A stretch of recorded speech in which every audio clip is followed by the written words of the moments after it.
Selamat pagi Bapak Ibu, Shalom. Boleh memberikan tangan dan katakan Shalom. Puji Tuhan, kita bersyukur hari ini kita bisa kembali berkumpul di tempat ini bersama-sama. Kita menghadap kepada Tuhan, kita beribadah kepada Tuhan. Mari kita raih berkat ibadah hari ini. Pastikan kita berjumpa dengan Tuhan, pastikan kita diberkati oleh Tuhan, pastikan kita mengalami perjumpaan dengan Tuhan dalam ibadah ini. Amin Bapak Ibu. Mari sekarang kita siapkan hidup kita, segenap hati kita mau persembahkan datang kepada Tuhan pagi hari ini. Mari kita berdoa bersama. Terima kasih Tuhan Yesus. Terima kasih ya Bapa. Terima kasih Tuhan Yesus. Engkau baik dalam hidup kami. Engkau sungguh baik. Engkau sangat baik ya Bapa. Terima kasih buat hari-hari yang bisa kami lalui bersama dengan Tuhan. Terima kasih buat setiap berkat Tuhan yang tidak pernah meninggalkan hidup kami. Terima kasih buat penyertaan Tuhan yang sempurna dalam hidup kami. Terima kasih buat semua yang Tuhan baik dalam hidup kami. Membuat baik adanya. Kami bersyukur hari ini. Kami mau datang beribadah tempat ini. Kami bersehati untuk memuji dan menyembah Tuhan. Dari lubuk hati kami yang paling dalam, kami menyembah Yesus Tuhan. Kami meninggikan nama-Mu dan kami percaya Engkau ada di tengah-tengah kami. Kami percaya Engkau memberkati setiap umat-Mu hari ini. Yang lemah dikuatkan, yang sakit disembuhkan, yang susah dihiburkan. Kami percaya di dalam hadirat-Mu ada pertolongan Tuhan yang sejati. Sebab berjiwa kami merindukan Engkau hari ini lebih dari segalanya. Puaskan kami di dalam hadirat-Mu ya Tuhan. Pulihkan hidup kami di dalam hadirat-Mu ya Bapa. Saat kami datang menyembah-Mu pagi ini. Terima kasih Tuhan. Terima kasih Bapa. Terima kasih Yesus. Kami memulaikan ibadah kami pagi hari ini dengan hati yang merindukan Tuhan, dengan jiwa yang haus, sungguh haus kepada Tuhan. Kami berdoa dan mengucap syukur di dalam nama Tuhan Yesus Kristus. Sama-sama kita katakan amin. Puji Tuhan. Bagaikan tanah kering yang merindukan air, demikianlah jiwaku haus akan Engkau. Ku rindu selalu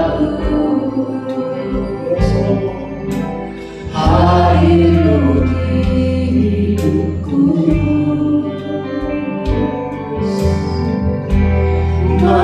Memulihkan jiwaku, hapuskan air mataku. Dari awal kita menjadi bersama pagi dan tanah kering. Haleluya. Bagaikan tanah kering. Terima kasih yang merindukan air.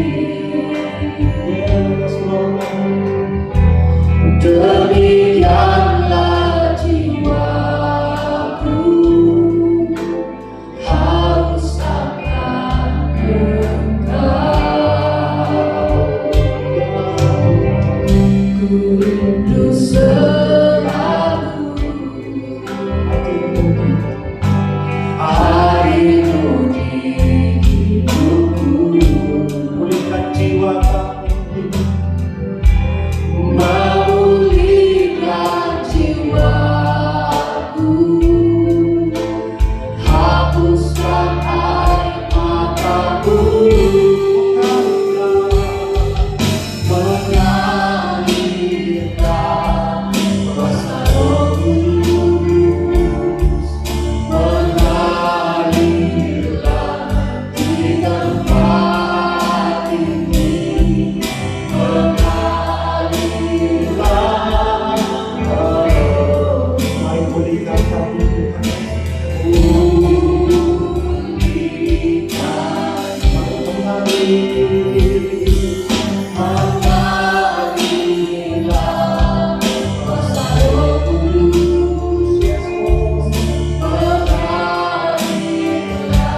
Sekali lagi mengalirlah,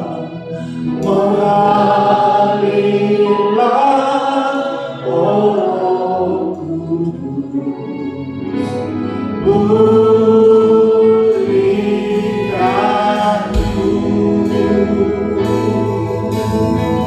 Mari mengalir, Roh Kudus,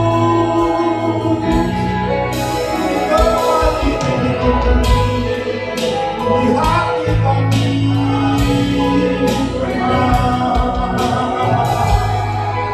Ya Kudus, kami perlu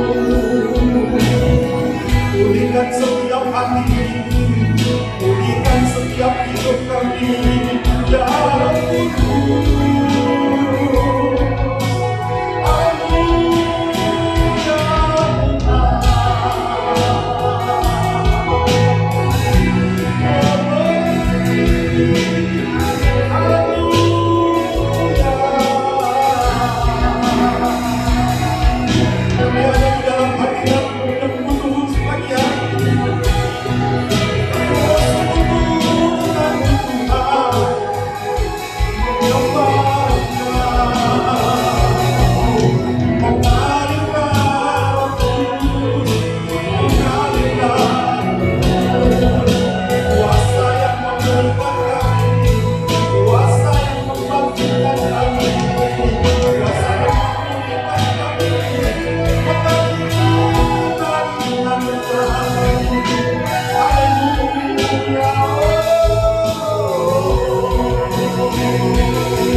lebih dalam lagi ku rindukan Tuhan, lebih dari segalanya. Mari rindukan Tuhan pagi hari ini Bapak. Lebih dalam lagi ku cintakan Yesus, ku mengasihi. Katakan lebih dalam lagi ku rindukan merindukan Tuhan. Yes Lord, lebih dari segala yang ada, lebih lagi, lebih lagi, cintakan Yesus, ku mengasihi. Lebih dalam lagi ya Tuhan, lebih dalam. Ini kerinduan kami Tuhan. Yesus, segala yang ada, lebih dalam lagi, terima kasih Tuhan. Lebih lagi, lebih dalam lagi ya Tuhan, lebih dalam lagi. Yesus,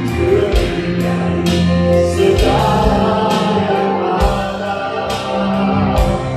lebih dalam lagi, cintakan Yesus, ku mengasihi. Sekali lagi bersama, lebih dalam lagi, ya Tuhan Yesus, kami merindukan Tuhan untuk kekuatan kami hari-hari ini.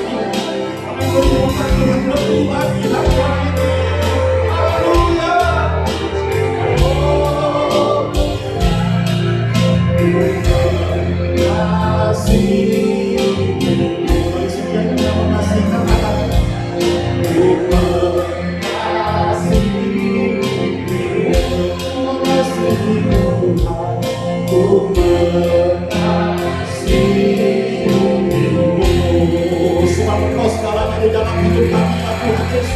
Terima kasih Tuhan. Haleluya.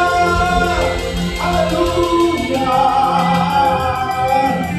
Nah, segala yang di dalam hidup kami Tuhan, dalam hidup ya Tuhan Yesus, kerajaanmu, kebenaranmu, itu bagian menghadap kami padamu.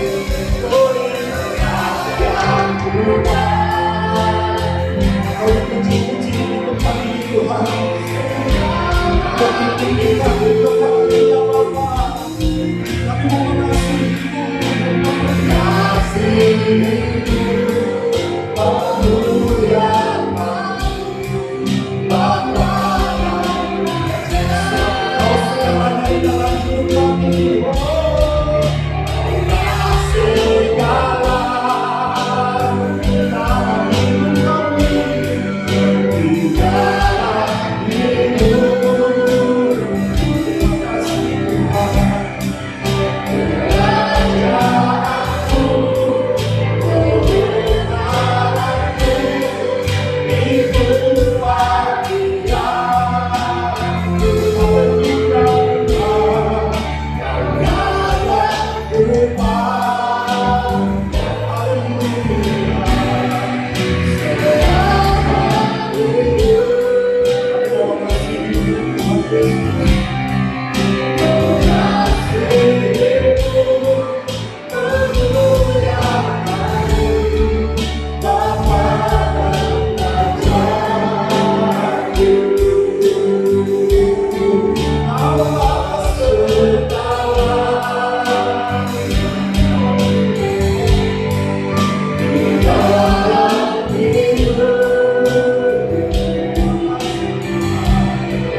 Terima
boleh menikmati segala yang baik yang Kau boleh berikan kepada kami. Kami bersyukur pagi ini kami boleh beribadah, memberikan nyanyian, pujian, pengagungan dan penyembahan kami.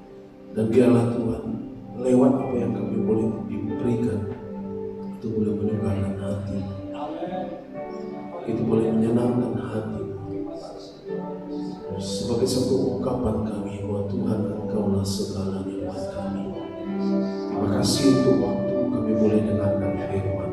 Berbicaralah kepada kami, sampaikan apa yang menjadi keinginan Tuhan. Kami siap untuk mendengar, kami menyediakan hati kami. Berbicaralah kepada kami semua. Dalam nama Yesus kami berdoa. Amin. Puji Tuhan. Selamat pagi Bapak Ibu sekalian, Shalom. Puji Tuhan, senang kita boleh bersama-sama kembali pada pagi hari ini. Nah saudaraku, pada waktu kita mengambil keputusan untuk mulai menyampaikan berita-berita lewat medsos untuk ibadah kita hari Minggu. Nah, saya paham suatu saat bahwa pasti akan ada orang komen. Ya, ternyata memang dari ada banyak beberapa yang komen yang nadanya miring-miring. Ada juga yang memberikan respon yang baik, yang puji Tuhan, selamat beribadah. Tapi ada juga yang agak miring-miring komennya. Nah saudaraku, tapi buat kita tidak perlu, kebenaran itu tidak perlu dibela. Ya, kebenaran tidak perlu dibela. Kenapa? Karena kebenaran itu tetap akan bertahan sampai kapan. Itulah kebenaran. Nah, saudara, untuk itu saya juga mendorong Bapak Ibu semua, mari kita berbijaklah bermedsos. Ya, bukan dilarang tapi bijaklah kita. Jangan gampang terpancing emosi kita, kemudian jangan juga gampang terpancing emosi kita untuk memberikan pernyataan-pernyataan. Saudara tidak suka kan tidak harus disampaikan lewat medsos gitu ya. Aku benci kamu, aku apa macam-macam, ya tidak perlulah kita ungkapkan itu di medsos. Kenapa? Karena itu akan mengungkapkan jati diri kita ya, siapa kita yang sesungguhnya. Nah, untuk itu Bapak Ibu, hari ini kita akan belajar tidak tentang bermedsos ya, tapi kita akan belajar sesuatu bagaimana kehendak Tuhan adalah semua orang itu untuk menghasilkan buah. Ya, pasti itu pasti. Tuhan juga menghendaki kita bertumbuh dalam banyak hal. Secara fisik kita bertumbuh, secara jiwa, ya, pikiran, emosi kita bertumbuh, tapi secara roh kita juga bertumbuh. Dan kehendak Tuhan dalam pertumbuhan itu ada buah, ada sesuatu yang dihasilkan. Nah, kita buka Alkitab kita dari Mazmur pasal yang pertama, Mazmur 1 ayat 1 sampai yang ketiga. Oke, kita akan baca sama-sama ya. Nanti Bapak Ibu boleh lihat di screen. Mazmur pasal 1 ayat 1 sampai yang ketiga. 2, 3. Berbahagialah orang yang tidak berjalan menurut nasihat orang fasik, yang tidak berdiri di jalan orang berdosa, dan yang tidak duduk dalam kumpulan pencemooh, tetapi yang kesukaannya ialah Taurat Tuhan, dan yang merenungkan Taurat itu siang dan malam. Ia seperti pohon yang ditanam di tepi aliran air, yang menghasilkan buahnya pada musimnya, dan yang tidak layu daunnya, apa saja yang diperbuatnya berhasil. Jadi ini kehendak Tuhan seseorang untuk bertumbuh dan menghasilkan buah. Dia kasih tahu caranya, bagaimana supaya orang itu bisa bertumbuh dan menghasilkan buah. Caranya dibilang pohon itu mesti ditanam di tepi aliran air supaya suplai air, suplai nutrisinya itu diberikan lengkap dan tidak pernah habis. Ya, Nah kemudian dia kasih tahu juga, selain dia beri caranya, tapi dia beritahu juga penghalangnya apa. Nah dia bilang berbahagialah orang yang tidak berjalan, dikatakan yang tidak berjalan menurut nasihat orang fasik, yang tidak berdiri di jalan orang berdosa, yang tidak duduk dalam kumpulan pencemooh. Ini penghalangnya. Ya, kalau orang mau berbahagia, jangan berjalan, dibilang apa? Jangan berjalan di mana? Ayat 1. Ya, dibilang tadi di mana, Bapak Ibu? Jangan berjalan dalam jalan orang menurut nasihat orang fasik, yang tidak berdiri di jalan orang berdosa, dan yang tidak duduk dalam kumpulan pencemooh.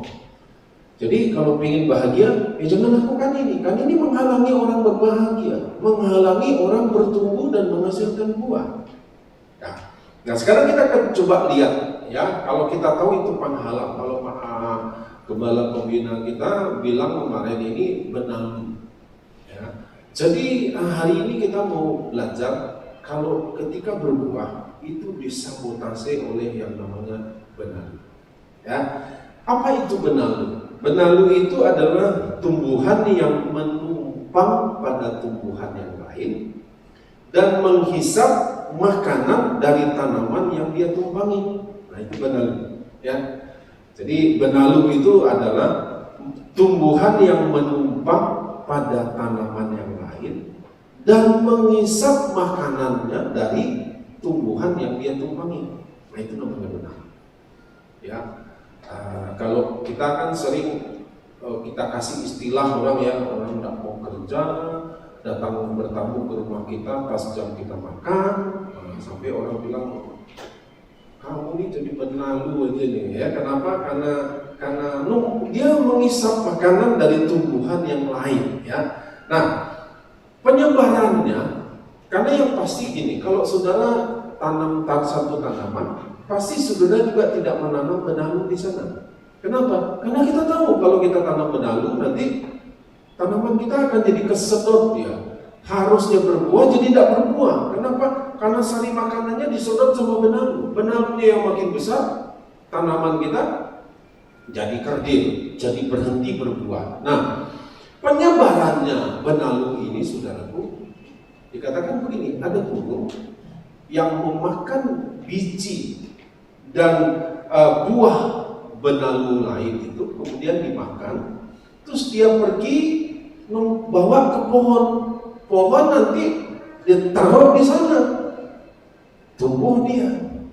Jadi burung yang bawa benalu ini nempel di pohon itu, di tanaman itu. Nah, saudaraku, Matius pasal 13 ayat 4 dan 19, pada waktu itu Yesus memberikan perumpamaan tentang penabur.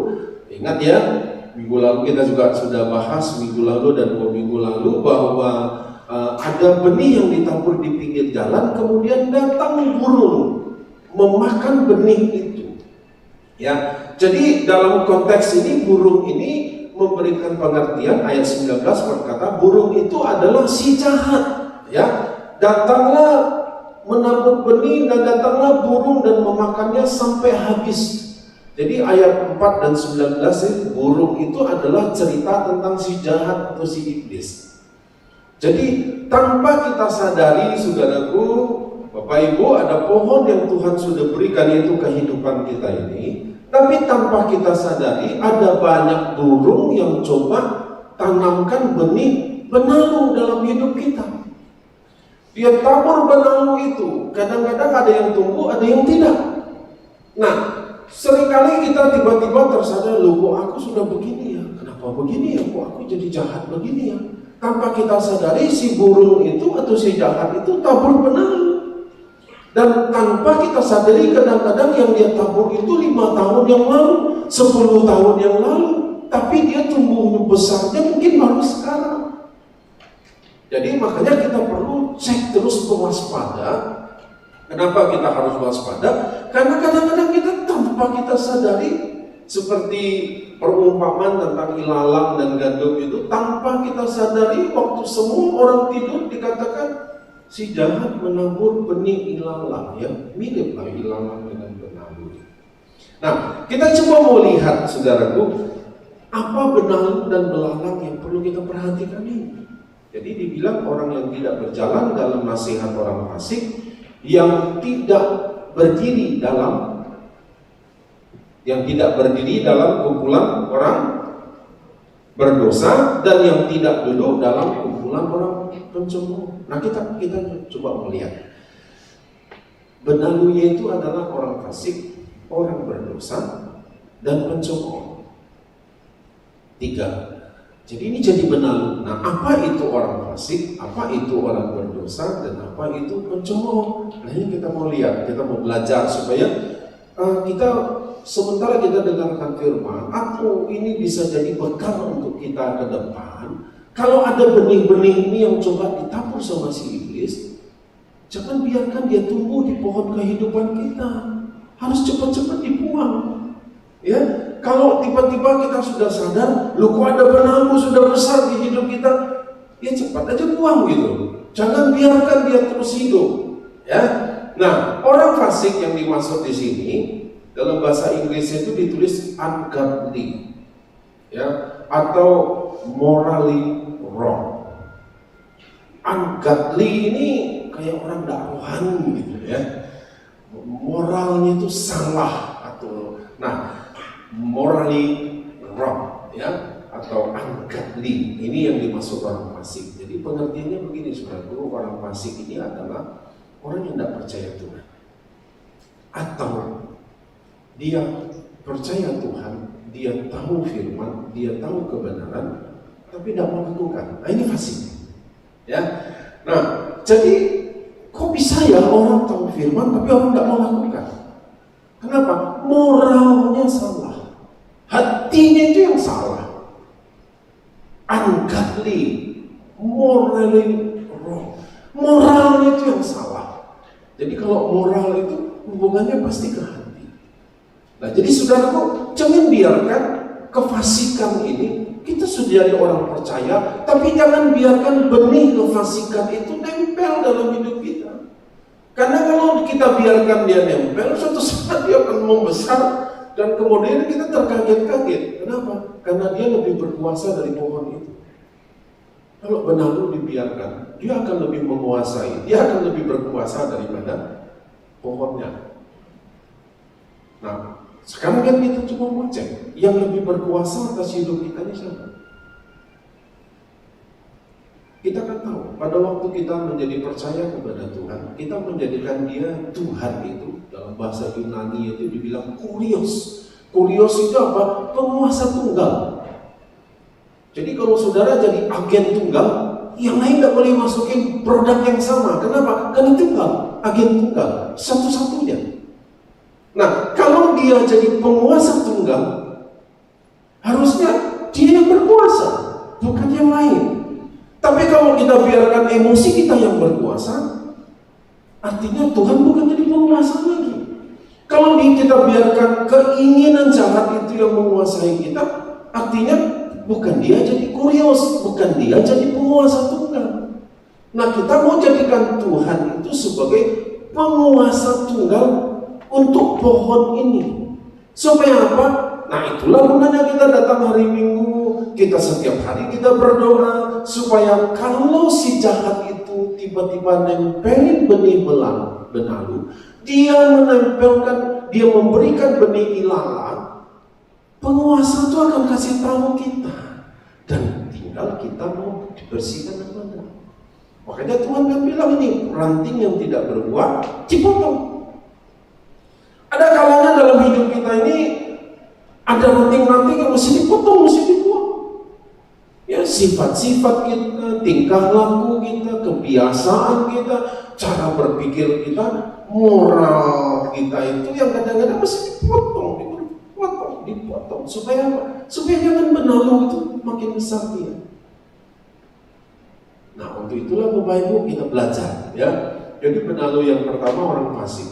Mungkin kita bilang, saya kan orang percaya, bukan orang fasik. Ya, tapi siapa yang jadi penguasa? Siapa yang menguasai hidup kita? Apakah masih kita tahu firman, kita mau lakukan? Nah, Itu yang pertama ya. Jadi orang ini memang kalau moralnya yang rusak, saudara, atau hatinya itu rusak, pakai apapun, cara apapun, nasihati apapun, tidak mempan lagi. Kenapa? Karena memang moralnya itu rusak. Ya, jadi mari saudaraku, jangan biarkan ya, jangan biarkan kita itu imun terhadap dosa. Jangan biarkan kita itu kebal. Artinya beberapa hari yang lalu kami ngobrol dengan seseorang, dia bilang kalau Bapak Ibu, kalau kita dengar firman Tuhan dan kemudian kita bilang pendeta sindir saya kok ini, itu bagus. Artinya apa? Masih ada suara Roh Kudus itu yang ngomong sama kita. Tapi kalau sudah dikasih tahu ada orang ngomong tentang dosa, kita biasa-biasa saja. Dan kita rasa, apa? Itu semua orang melakukan. Kita anggap itu biasa. Ini bahaya. Artinya apa? Kita sudah tidak ada lagi kepekaan dengan yang namanya dosa itu. Jadi belajarlah Bapak Ibu, karena kalau moral ini dibiarkan rusak, dia akan menghancurkan. Kalau sudah moralnya rusak, sehabis-habisnya, ya. Nah, yang kedua disebutkan tentang orang berdosa. Orang berdosa ini dikatakan kriminal. Kalau sudah tahu kriminal ini hubungannya ada dengan pidana, ya. Kriminal. Kalau bahasa Inggrisnya kriminal, ya, bahasa Indonesia yang kriminal, ya. Nah, saudaraku, pidana ini adalah hukuman karena melanggar aturan yang ada, yaitu melanggar hukum pidana. Makanya orang dikatakan pidana. Nah, pelaku pelanggaran pidana tadi, pencurian, perampokan, pembunuhan, pelaku itu namanya terpidana. Kalau sudah terbukti bersalah, namanya narapidana. Ya kan gitu, ya. Paham ya? Jadi pidana itu adalah orang yang melanggar hukum pidana.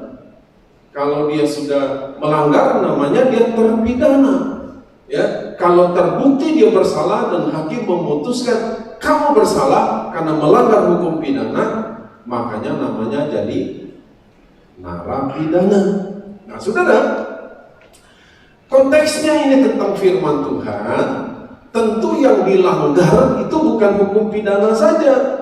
Kalau hukum pidana berarti kita akan hubungannya itu adalah ke moral tadi, ya. Kan ini hukum yang berlaku. Tapi karena ini konteksnya kita bicara tentang firman Tuhan, berarti pelanggaran terhadap hukum Tuhan. Itulah yang disebut orang berdosa. Jadi saudara, melanggar hukum Tuhan. 1 Yohanes 3 ayat 4 katakan begini,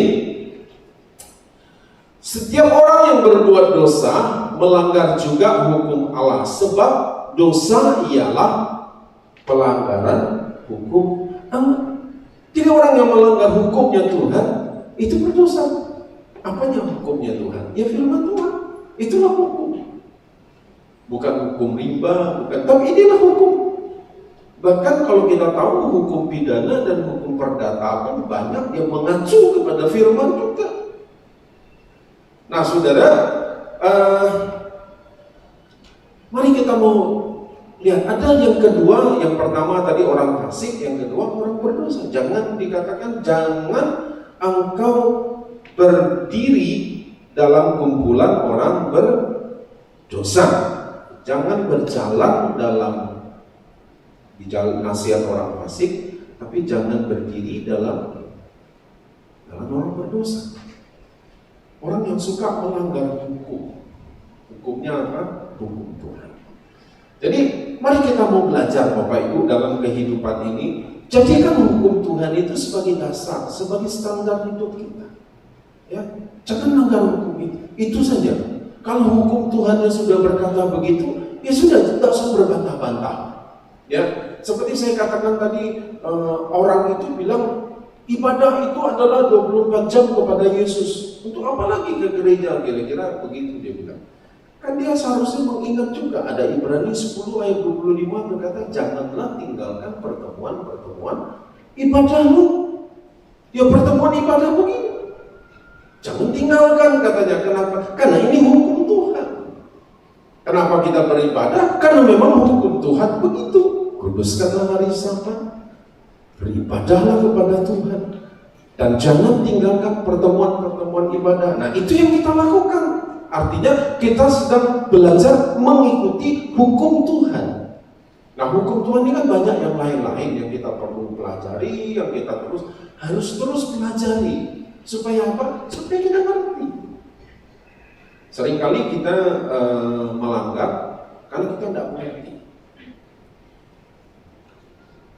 Nah, kalau gitu biarin aja lah, supaya tidak banyak ngerti kan tidak mengerti. Kalau saya tidak dianggap melanggar, ya tetap aja saudaraku. Ada hukum hati nurani juga yang ada bekerja dalam hidup kita. Sebetulnya kita tahu, kadang-kadang kita aja yang pura-pura tidak tahu.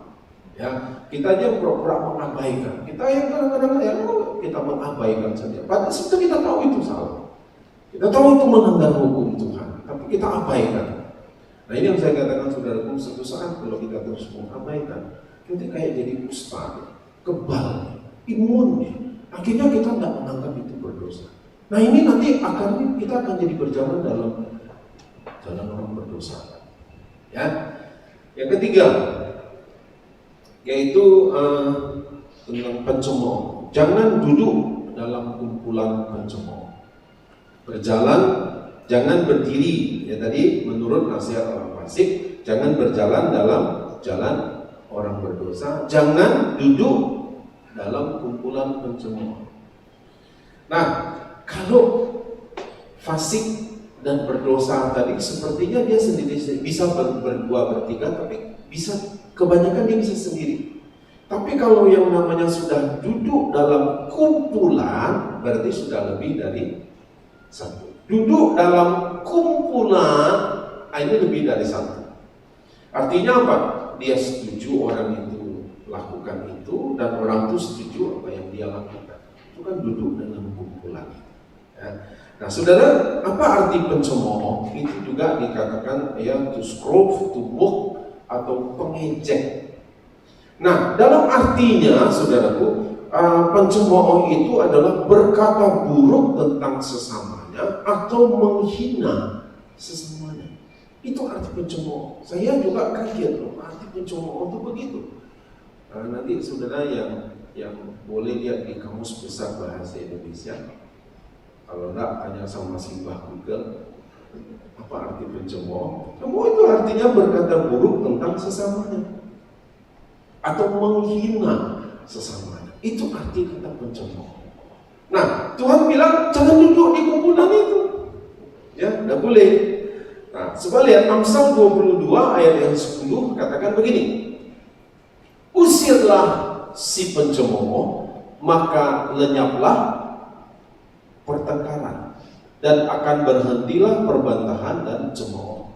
Jadi gini saudara, coba lihat. Usirlah si pencemooh, maka lenyaplah pertengkaran. Artinya si pencemooh ini yang menyebabkan, dia jadi penyebab dari pertengkaran.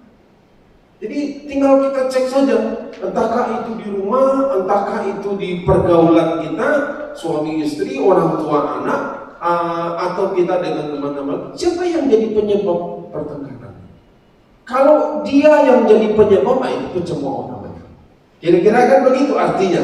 Usir si pencemooh, maka lenyaplah pertengkaran. Jadi si pencemooh itu adalah penyebab pertengkaran. Amsal 29 ayat 8.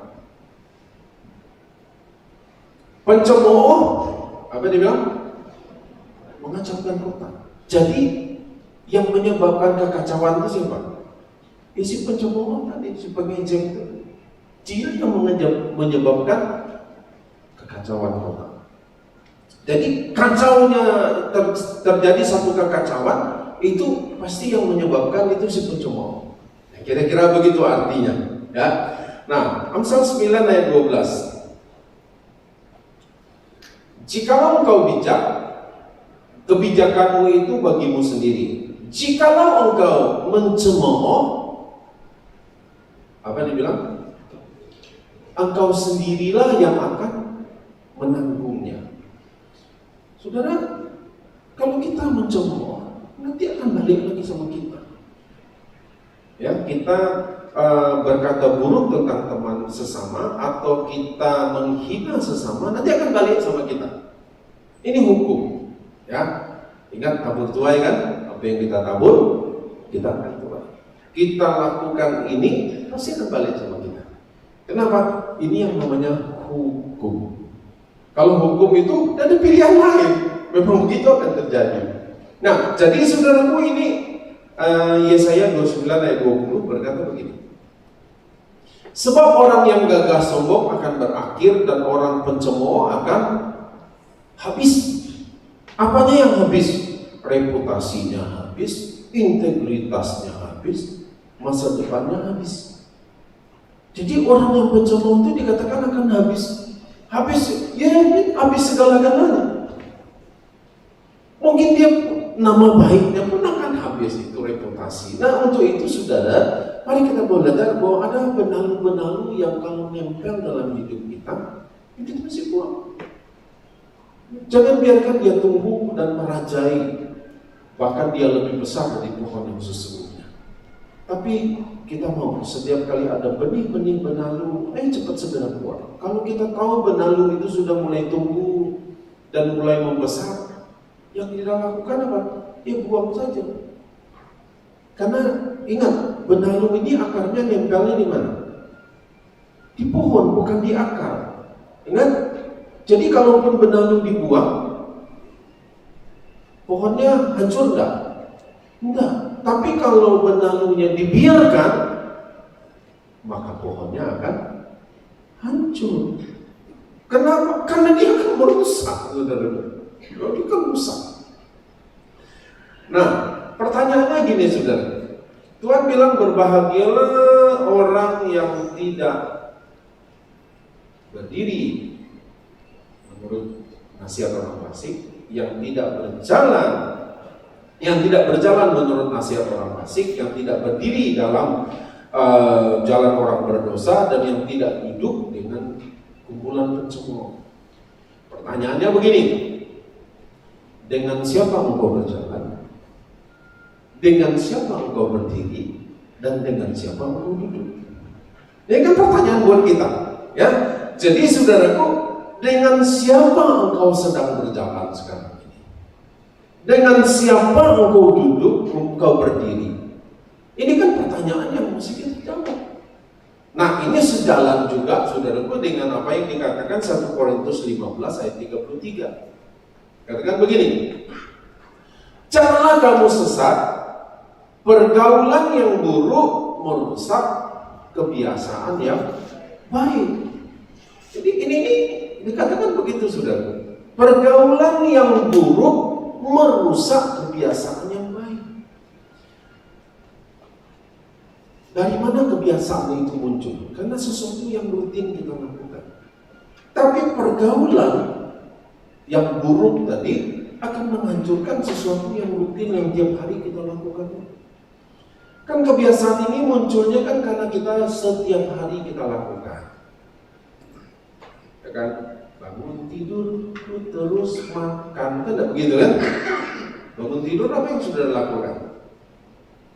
Gosok gigi, terus gosok gigi, mandi, atau tidak mandi sampai sore, kan tidak juga kan? Sampai 3 hari tidak mandi. Enggak, kan kenapa kita lakukan ini? Begitu ini rutin, itu kebiasaan setiap hari yang kita lakukan.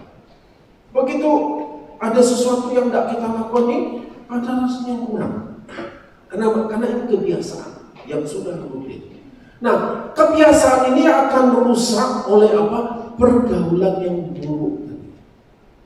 Pergaulan ini dengan siapa engkau berjalan, dengan siapa engkau berdiri, dan dengan siapa engkau duduk.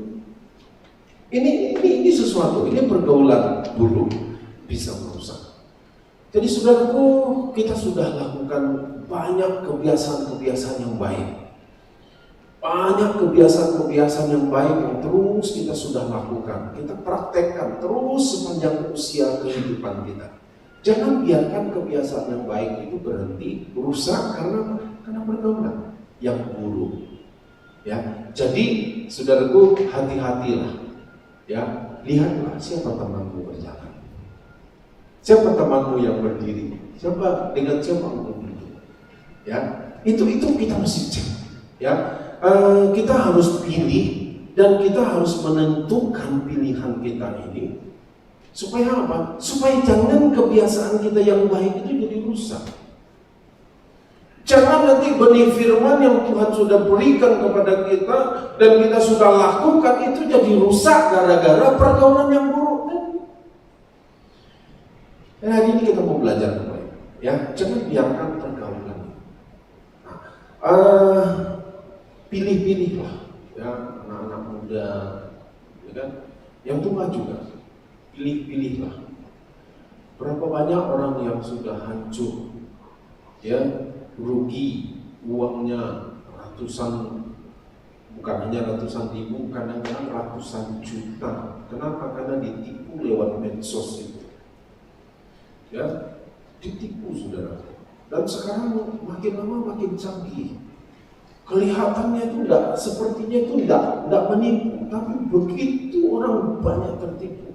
Dan herannya orang sudah tahu, tapi masih juga lakukan. Nah, mari kita mau belajar Bapak Ibu. Pelajari rentang usia Bapak Ibu ini kebutuhannya apa. Ya, saya sih hanya memberikan pesan begitu. Rentang usia kita ini berapa nih? Kalau usia 20-an kebutuhannya, usia 30-an kebutuhannya, 40-an, 50-an, 60-an, 70-an, ada yang di atas 80 belum ya? Atau di atas 80-an. Apa kebutuhan kita? Kebutuhan secara psikis, secara ininya, dan kemudian pelajari saudara. Cari dan kemudian cari lewat firman. Kebutuhan ini bagaimana cara dipenuhinya. Jangan cari lewat medsos dulu. Begitu ada orang memancing kita, begitu ada orang melakukan begini, apalagi saudaraku, maaf, kadang-kadang orang-orang dalam keadaan tertentu itu dia pelajari, saudara. Penipu-penipu ini dia pelajari psikisnya orang. Dia pelajari, dia amat-amati. Apakah dia tiba-tiba aja dia lakukan? Enggak. Dia tahu, oh orang kalau tipe begini, tipe yang begini, ini cara masuknya. Orang kalau tipe begini, begini cara masuknya. Dan dia akan masuk dengan pelan-pelan, masuk terus, dan kemudian sampai kita akhirnya tidak terasa bahwa kita sudah tertipu. Makanya saudaraku, cari tahu dulu kebutuhanmu ini apa. Misalnya gini, aku butuh ada orang yang memperhatikan aku. Dari mana aku cari? Di mana aku berdiri? Di mana aku berjalan? Di mana aku duduk?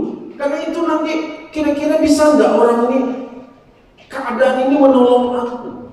Bisa enggak pergaulan ini akan membuat aku lebih berbuah atau bertumbuh? Atau dia justru jadi benang? Orang yang duduk sama-sama dengan aku, orang yang berdiri sama-sama dengan aku, orang yang berjalan sama-sama dengan aku, itu jadi benalu? Atau kita yang jadi benalu buat orang? Ini kan jadi pertanyaan buat kita. Ya, makanya saudaraku, mari kita mau cek terus kehidupan kita. Jangan biarkan benalu itu merusak dan menghancurkan kehidupan kita. Ya, hari ini kita belajar. Orang fasik adalah orang yang tahu firman, tapi dia tidak melakukan. Ya, orang berdosa adalah orang yang melakukan pelanggaran terhadap hukum Tuhan. Sudah tahu firman Tuhan bilang begitu, tetap juga dilanggar. Nah ini disebut orang berdosa. Udahlah, sekali-sekali tidak ke gereja, tidak apa-apa. Dua kali tidak ke gereja, tidak apa-apa. Tuh kamu hidup juga, usahamu diberkati juga. Sekali-sekali tidak lakukan firman, tidak apa-apa. Tuhan pengasih dan penyayang, pasti dia akan ampuni kamu. Dua kali tidak lakukan firman kan tidak apa-apa. Tiga kali, ya kan, kalau sesekali kan mesti ada dua kali, tiga kali, akhirnya berkali-kali. Kalau sudah berkali-kali jadi laut, ya sudah tidak jadi kali lagi, sudah jadi laut ya. Dan tiba-tiba kita tersadar, waduh, aku sudah hampir tenggelam di sana. Nah, untuk itu, mari kita mau orang fasik, orang berdosa kita meninggalkan. Yang ketiga, dalam kumpulan pencemooh tadi, ada orang-orang yang suka berkata buruk tentang sesama. ya, tentang perkataan. Mari saudara, kita semua cek mulut kita ini ngomongin orang tentang yang buruk-buruk saja atau tentang yang baik. Nah, ini kita mau belajar karena kita Amsal berkata yang kita baca tadi, orang pencemooh itu orang yang suka berkata buruk tentang sesamanya atau yang menghina sesamanya, maka dikatakan orang ini suatu saat akan habis reputasinya merah, habis reputasinya, habis segala-galanya. Nah, untuk itu Bapak Ibu, mari kita mau belajar dalam kehidupan ini. Kita cek hidup kita ini, ya. Nah, dengan siapa kita berjalan, dengan siapa kita berdiri, dan dengan siapa kita duduk. Karena itu akan menentukan. Dengan siapa engkau bergaul akan menentukan engkau jadi seperti apa. Ya, mari kita berdiri. Kita siapkan hidup kita.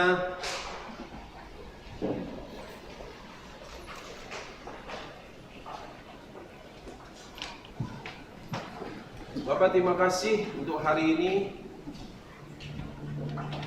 Terima kasih Tuhan untuk setiap anugerah-Mu buat kami. Terima kasih hari ini Tuhan Engkau mengingatkan supaya jangan ada benalu dalam pohon kehidupan kami.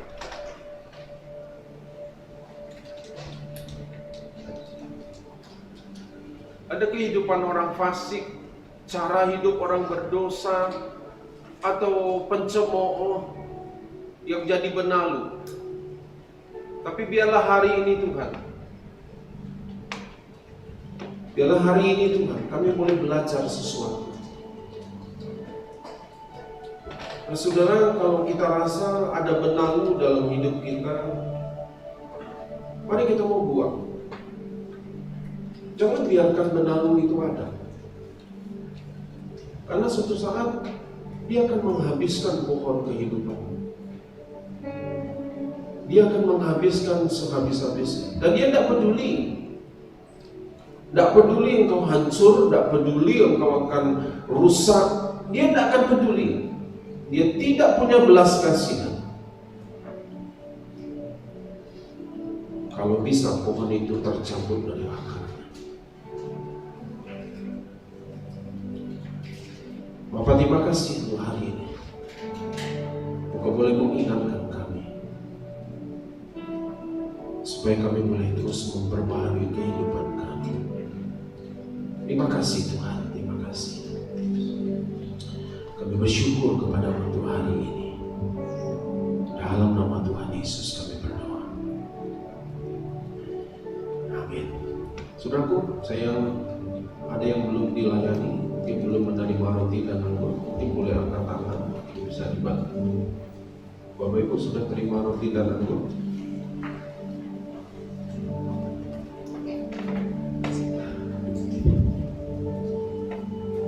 Sudah?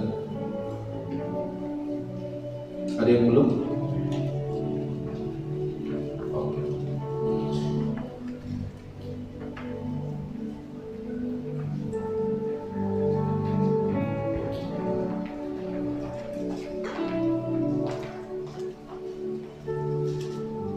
Untuk Bapak Ibu yang di rumah, Bapak Ibu mulai siapkan roti dan anggur atau pengganti anggur.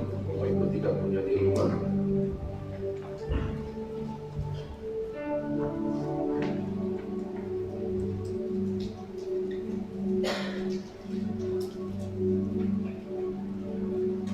Bapak, terima kasih Tuhan. Engkau kuduskan roti dan anggur ini. Biarlah hari ini persekutuan kami dengan tubuh dan darah akan memperbaharui kehidupan kami, membawa kami dalam satu kemuliaan kepada kemuliaan. Terima kasih Bapak, terima kasih. Mari saudaraku, kita mau angkat roti dan kita mau dengarkan firman Tuhan. Sebab apa yang telah kuteruskan kepadamu telah kuterima dari Tuhan, yaitu bahwa Tuhan Yesus pada malam waktu ia diserahkan mengambil roti, dan sesudah itu ia mengucap syukur atasnya, ia memecah-mecahkannya dan berkata, inilah tubuhku yang diserahkan bagi kamu, perbuatlah ini menjadi peringatan akan aku. Saudaraku, bukankah roti tangan kita melambangkan tubuh Kristus yang sudah terpecah bagi kita semua? Amin. Makanlah dalam nama Tuhan Yesus.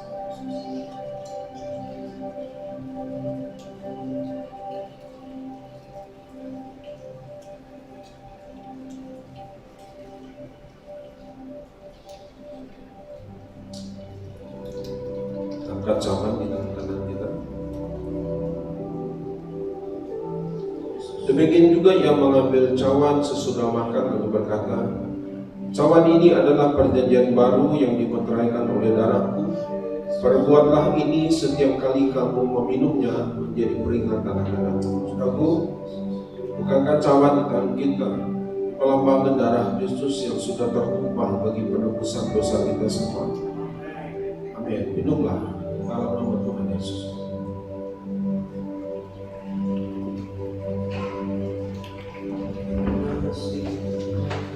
Mari kita mengucap syukur.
kami mau diubahkan Tuhan. Diubahkan, dibaharui setiap saat dan setiap waktu. Sampai kami nanti Engkau dapati sempurna adanya waktu Engkau kembali dan menjemput kami ya Bapa. Terima kasih Tuhan, karena Roh Kudus tuntun kami.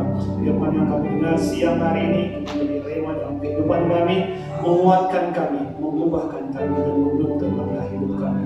Pak, terima kasih buat hamba-Mu yang sudah menyampaikan isi hati-Mu, waktu yang lebih luar biasa lagi dengan beberapa yang ditambah-tambah dan dibaharui setiap saat dan setiap waktu. Terima kasih Tuhan, kami bersyukur kami sudah diberkati oleh firman-Mu. Tuhan Yesus Kristus kami berdoa sama-sama kita katakan amin. Silakan duduk Bapak Ibu Saudara.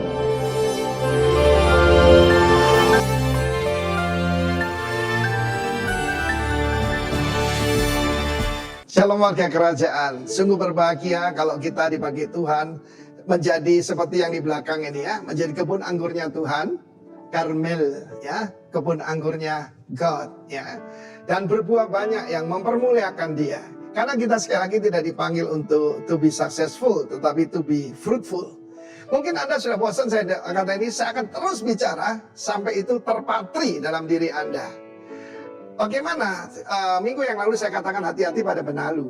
Orang yang menempel pada pohon kita, kehidupan kita, dan dia melakukan hal-hal yang merusak, ya, membawa kita kepada jalan-jalan yang menjauhkan diri pada Tuhan. Tapi kalau sudah tanya, apa hobinya iblis? Ada yang tanya saya, apa hobinya iblis? Saya bilang dia hobi bikin Kristen bonsai. Ya, hobi bikin Kristen bonsai. Kalau sudah nonton film-film sejarah dulu Cina, Jepang, Korea, orang-orang kaya bahkan kaisar-kaisar hobinya yaitu membuat ya pohon yang besar, oak tree atau kalau di sini beringin tapi kecil. Ya, bagaimana itu? Kena matahari sedikit, kena yaitu air sedikit, diguntingi supaya tidak tumbuh dan jadi pohon. Memang itu pohonnya sebetulnya pohon besar tapi kecil. Bonsai. It's an art sebetulnya ya. Di rumah kakek saya itu ada pohon jeruk tapi ditanam di pot saudaraku. Akibatnya tumbuhnya ya kecil saudara ya. Apalagi kalau dipelihara seperti bonsai itu kesukaan iblis. Dengarkan khotbah singkat ya. Khotbahnya kok lama. Saya belajar dari pendeta Cho Yonggi, kalau memberi makan jangan pakai sendok katanya, pakai skop. Kasih makan supaya kuat. Tetapi itulah hobi daripada iblis. Di dalam Corona Academy ini apa yang berbahaya? Free time. Saya nggak salah dengar. Free time itu bahaya saudaraku. Sebab Amsal 18 ayat 9 mengatakan orang yang bermalas-malas dalam pekerjaan sudah menjadi saudara dari si perusak. Ya, jadi slothful, ya, tidak mempergunakan waktu dengan baik. Itu adalah saudara daripada si perusak, bukan cuma friend ya.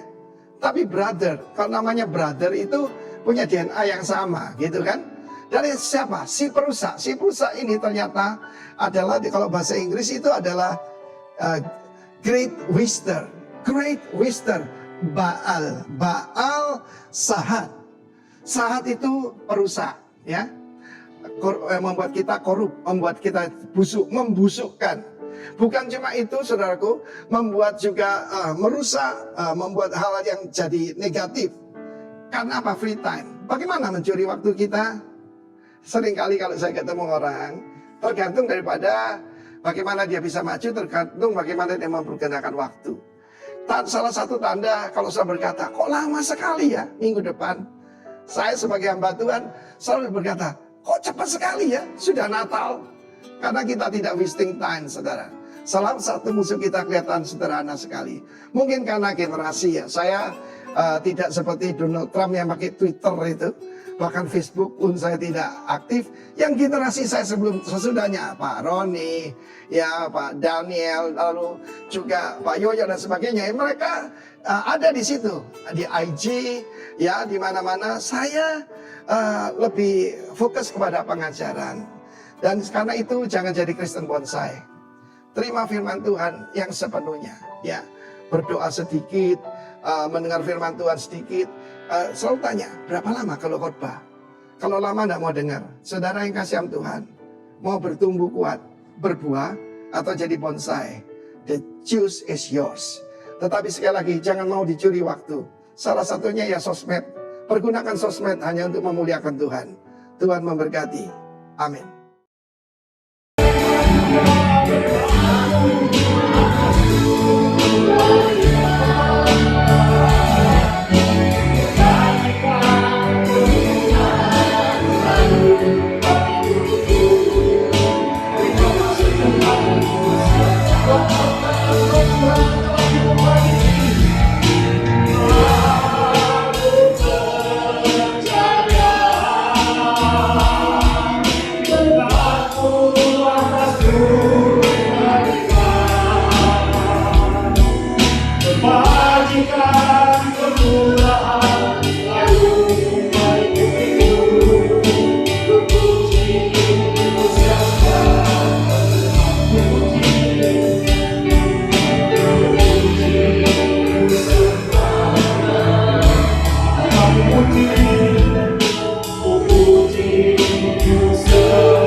Terima kasih Bapak, terima kasih Tuhan Yesus buat minggu yang indah Kau berikan buat setiap kami Tuhan, untuk kami berkumpul Tuhan menghadap Engkau Bapak. Terima kasih Tuhan buat setiap kesempatan Tuhan. Kami tahu Bapak, Engkau Bapak yang baik, Engkau yang mengasihi kami Tuhan. Terima kasih Tuhan, khususnya juga kami berdoa Tuhan buat gembala kami Tuhan, untuk gembala sidang kami Tuhan, Bapak Pendeta Timotius Arifin serta keluarga Tuhan, juga untuk wakilnya Tuhan. Juga kami berdoa khususnya buat gembala kami di tempat ini Tuhan, Bapak Pendeta Yohanes Bendi Tuhan, beserta istri dan keluarganya Tuhan. Biar Tuhan apapun yang hamba-Mu berbuat Tuhan, Kau yang buat berhasil dan beruntung Bapak. Terima kasih Bapak, terima kasih Tuhan Yesus. Kami juga berdoa khususnya buat bangsa negara kami Tuhan, buat bangsa Indonesia Tuhan. Kami tahu Tuhan Indonesia ada di hati-Mu Tuhan. Tuhan Kau yang berkati Tuhan pemerintahannya Tuhan, mulai dari yang tertinggi sampai yang terendah Bapak. Juga Tuhan untuk kota kami Tuhan, kota Padang Tuhan, kesejahteraan kota Padang itu kesejahteraan kami juga Tuhan. Tuhan biar bangkit Tuhan juga anak-anak-Mu Tuhan yang cinta sama Engkau Bapak. Juga kami tidak lupa berdoa Tuhan untuk Yerusalemnya, Sumatera Barat Tuhan, Mentawai Tuhan. Tuhan biar Tuhan ada pemulihan atas Mentawai Bapak. Terima kasih Bapak, terima kasih Tuhan Yesus. Juga buat setiap jemaat-Mu yang hadir Tuhan, yang sedang berbeban berat Tuhan, Engkau yang angkat Bapak. Kami tahu Tuhan, Engkau Tuhan yang selalu rindu Tuhan untuk melihat kami diberkati Bapak. Engkau yang menjadikan kami kepala dan bukan ekor Bapak. Terima kasih Bapak, terima kasih Tuhan Yesus. Biar Tuhan kami tumbuh menjadi anak-anak-Mu yang punya integritas Bapak. Kami gak mau sama Tuhan dengan orang-orang fasik Bapak. Terima kasih Tuhan, juga sebentar kami akan berikan persembahan Tuhan. Kau berkati setiap tangan yang memberi. Juga sebentar kami akan pulang, tutup bersama dengan kuat kuasa darah-Mu. Sebentar kami akan terima berkat dari hamba. Saudaraku, kemudian kita mau mengatakan kita mengarahkan hati kepada Tuhan yang akan memberkati kehidupan. Saudara yang dikasihi oleh Tuhan, pulang dan terimalah berkat yang berlimpah dari Allah Bapa, kasih, damai dan sukacita dari Yesus Kristus, persekutuan dengan Allah Roh Kudus yang menyertai kehidupan mulai dari saat ini dan bahkan sampai selama-lamanya. Yang percaya dan diberkati, mari bersama-sama katakan amin. Tuhan, selamat siang. Tuhan Yesus memberkati kita semua. Shalom. Untuk Bapak Ibu boleh lihat di YouTube kita untuk suara gembala atau rakaman Bapak ini bisa diulang di YouTube kita ya. Tuhan memberkati kita semua. Puji Tuhan, selamat berhari Minggu Bapak Ibu Saudara. Sampai berjumpa kembali di ibadah minggu depan di waktu yang sama. Shalom.